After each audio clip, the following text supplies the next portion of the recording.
Hello guys, I am Ricky and your most welcome to our YouTube channel Nirmala Nirvan classes.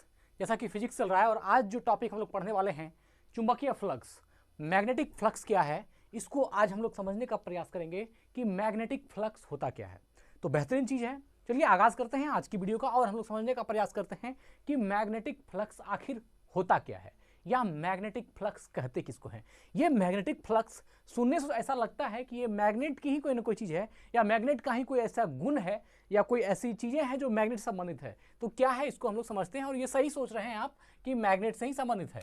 क्या बोला कि चुंबकीय क्षेत्र में रखी हुई किसी सतह के लंबवत गुजरने वाली कुल चुंबकीय रेखाओं की संख्या को उस सतह का चुंबकीय फ्लक्स कहते हैं।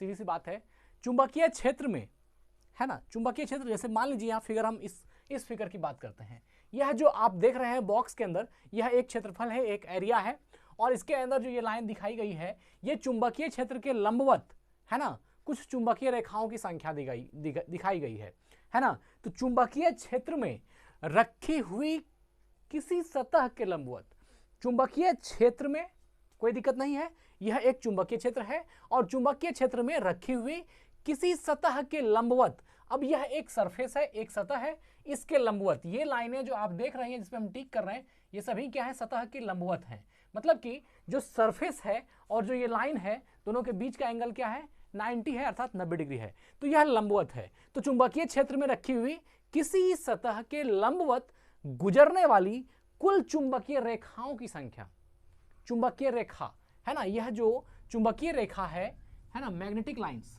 चुंबकीय रेखाओं की संख्या को उस सतह का चुंबकीय फ्लक्स कहते हैं। तो जिस सतह पर चुंबकीय क्षेत्र है या वह सरफेस जिसमें चुंबकीय क्षेत्र है और उस सरफेस पर जिसमें कि मैग्नेटिक फील्ड है, उस सरफेस पर जो भी चुंबकीय रेखाएं मैग्नेटिक लाइंस परपेंडिकुलर गुजरेंगी, उसकी जितनी संख्या होगी, उस परपेंडिकुलर गुजरने वाली मैग्नेटिक लाइंस की जितनी नंबर होगी, वही है मैग्नेटिक फ्लक्स, वही है चुंबकीय फ्लक्स। एक बार और समझिए, यह जो आप देख रहे हैं यह एक चुंबकीय फ्लक्स, एक क्षेत्रफल हो गया और एक सतह हो गई जो कि चुंबकीय क्षेत्र है इसमें, और इस चुंबकीय क्षेत्र में, है ना, यह जो सतह हुई किसी सतह के लंबवत गुजरने वाली कुल चुंबकीय रेखाओं की संख्या। यह जो लंबी लंबी लाइन देख रहे हैं यह क्या है, यह तल पर जो लंब खींची गई लाइनें हैं ये क्या है, ये चुंबकीय रेखाओं की संख्या, यह चुंबकीय रेखाएं हैं जो इस सतह के लंबवत है और वह क्या है, चुंबकीय क्षेत्र में रखी हुई है। मतलब कि एक सतह है, उसमें चुंबकीय क्षेत्र है और उस चुंबकीय क्षेत्र का जो सतह है उसके लंबवत चुंबकीय रेखाएं यह जो है खींची गई है। तो इस सतह के लंबवत जितनी चुंबकीय रेखाएं खींची जाएंगी या जो नंबर ऑफ लाइंस होगी, नंबर ऑफ मैग्नेटिक लाइंस होगी या चुंबकीय रेखाओं की जितनी संख्या होगी वह क्या होगी, उस सतह का चुंबकीय फ्लक्स होगी।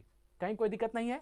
तो वही कहा, चुंबकीय क्षेत्र में रखी हुई किसी सतह के लंबवत, चुंबकीय क्षेत्र, यह क्षेत्रफल पर यह एरिया है और यह जो है तल के लंबवत जो है चुंबकीय रेखाएं हैं। तो चुंबकीय क्षेत्र में रखी हुई किसी सतह के लंबवत गुजरने वाली कुल चुंबकीय रेखाओं की संख्या। अब आपसे एक प्रश्न पूछा जा सकता है ऑब्जेक्टिव में कि आप बताइए कि जो मैग्नेटिक फ्लक्स होती है वह है चुंबकीय रेखाओं की संख्या, लंबवत चुंबकीय क्षेत्र की सतह के लंबवत गुजरने वाली चुंबकीय रेखाओं की संख्या, या और ऑप्शन दे देगा। तो आपको क्या मारना है आंसर में, वह यह होगा कि चुंबकीय क्षेत्र की सतह के लंबवत गुजरने वाली चुंबकीय रेखाओं की संख्या, वह क्या है, मैग्नेटिक फ्लक्स है। तो कुल मिलाकर के आपको बात बुझने में आ गया होगा कि मैग्नेटिक फ्लक्स जो है वह एक नंबर है, क्योंकि यह साफ कह रहा है कि चुंबकीय क्षेत्र में रखी हुई किसी सतह के लंबवत गुजरने वाली कुल चुंबकीय रेखाओं की संख्या, है ना, कुल चुंबकीय रेखाओं की संख्या, नंबर ऑफ मैग्नेटिक लाइंस, है ना, या नंबर ऑफ चुंबकीय रेखा। तो चुंबकीय रेखाओं की जो संख्या होगी उस सतह को क्या बोलेंगे हम लोग, फ्लक्स कहेंगे। बात क्लियर है। तो यह हो गया, यहां पर आप देख रहे हैं ये चुंबकीय फ्लक्स हो गया, ये तल पर लंब जो है लाइनें खींची गई है इसको हम लोग चुंबकीय रेखा मानेंगे। ये क्या है, चुंबकीय रेखाएं, है ना, चुंबकीय रेखाएं, और यह जो है बी मैग्नेटिक फील्ड है और यह एक सतह है, एक एरिया है। ये फिगर हो गया। अब यहां पर देखिए कभी कभी क्या होगा, यह जो है ये तो परपेंडिकुलर है और ये क्या है, तिरछी रेखाएं हैं, ये परपेंडिकुलर नहीं है, लेकिन चुंबकीय क्षेत्र में रखी हुई किसी सतह के लंबवत गुजरने वाली कुल चुंबकीय रेखाओं की संख्या को उस सतह का फ्लक्स कहते हैं। तो ये चुंबकीय फ्लक्स हो गया। और यहां पर क्या हो गया, यहां पर अब अगर आप चुंबकीय फ्लक्स को हम फाई से डिनोट करते हैं, फाई बराबर क्या हो गया, बी ए। बी मतलब यह जो बी है यह आपका सिंबल है किसका, चुंबकीय क्षेत्र का, और ए जो है यह आपका एरिया। तो फाई बराबर बी ए, इक्वेशन फर्स्ट। यहाँ फाई जो है, फाई से हम लोग किसको डिनोट करते हैं, यह चुंबकीय फ्लक्स को हम लोग फाई से डिनोट करते हैं, चुंबकीय फ्लक्स को फाई से डिनोट करते थे, ये याद रखिएगा। इसलिए फाई बराबर क्या निकल गया, बी ए। बी अर्थात चुंबकीय क्षेत्र इंटू ए जो हो गया, यह हो गया आपका एरिया, ये हो गया। अगर यदि यही लाइन है ना, थीटा एंगल पर हो, है ना, थीटा एंगल पर हो, तो इसका फॉर्मूला फाई बराबर हो जाता है बी ए कॉस थीटा, है ना। यह अगर यह थीटा एंगल, यहां से जो एंगल आप देख पा रहे होंगे, सेम फिगर है, थोड़ा सा जो इसमें ये जो चुंबकीय रेखाएं थी ये परपेंडिकुलर थी और इसमें इससे दिखा गया है। तो यहाँ फाई बराबर क्या हो गया, बी ए कॉस थीटा। इसके लिए फाई बराबर बी ए कॉस थीटा, क्योंकि यहाँ थीटा का एंगल दिया जाएगा, ठीक है ना, तो वो बी ए कॉस थीटा हो गया। चुंबकीय फ्लक्स का एसआई मात्रक क्या होता है, वेबर।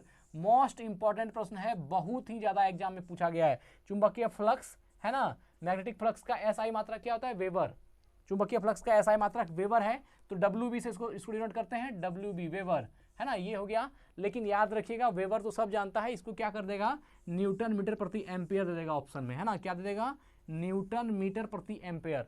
तो वेबर कहिए या न्यूटन मीटर प्रति एम्पियर कहिए, दोनों ही चीज सेम है। तो मैग्नेटिक फ्लक्स का एसआई मात्रक वेबर भी होगा और मैग्नेटिक फ्लक्स का एसआई मात्रक न्यूटन मीटर प्रति एम्पियर भी होगा। यह जो है वेबर का ही दूसरा नाम है, आप समझ लीजिए, न्यूटन मीटर प्रति एम्पियर। तो यह जो है मैग्नेटिक फ्लक्स की यूनिट हो गई, न्यूटन मीटर प्रति एम्पियर। और इसको डिनोट करते हैं फाई से, यह तो आप जान ही गए, डिनोटेड बाय फाई। किसको फाई से, चुंबकीय फ्लक्स को, मैग्नेटिक फ्लक्स को फाई से डिनोट करते हैं। और चुंबकीय फ्लक्स का सीजीएस यूनिट जो होता है, चुंबकीय फ्लक्स का जो सीजीएस मात्रक होता है वह मैक्सवेल होता है। तो सीजीएस यूनिट का है ना, सॉरी, चुंबकीय फ्लक्स का सीजीएस यूनिट क्या होगा, मैक्सवेल। चुंबकीय फ्लक्स का सीजीएस यूनिट क्या होगा, मैक्सवेल। तो तीनों को याद रखिएगा, चुंबकीय फ्लक्स का एसआई मात्रक वेबर या न्यूटन मीटर प्रति एम्पियर, न्यूटन मीटर प्रति एम्पियर, या चुंबकीय फ्लक्स का सीजीएस मात्रक क्या हो गया, मैक्सवेल।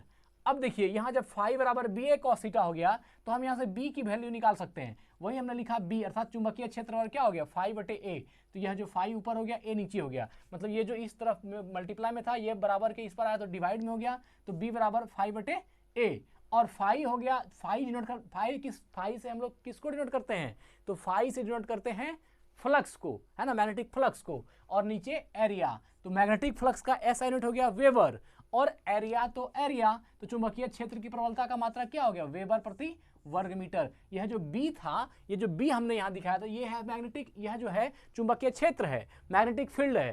तो मैग्नेटिक फील्ड और फाई बटे ए, यहीं से फार्मूला निकल गया। तो फाई बटे ए, फाई का मात्रक हो गया वेबर, है ना, फाई का मात्रक वेबर, और ए का मात्रक क्या होता है, वर्ग मीटर या मीटर स्क्वायर। तो ये क्या हो गया, वेबर प्रति वर्ग मीटर, यही लिखा हमने, वेबर प्रति वर्ग मीटर। ये किसका हो गया, तो चुंबकीय क्षेत्र की प्रबलता का मात्रक। अगली वीडियो में हम लोग चुंबकीय क्षेत्र को ही समझेंगे, उसी की बारी है। तो चुंबकीय क्षेत्र की प्रबलता का मात्रक क्या हो गया, वेबर प्रति वर्ग मीटर।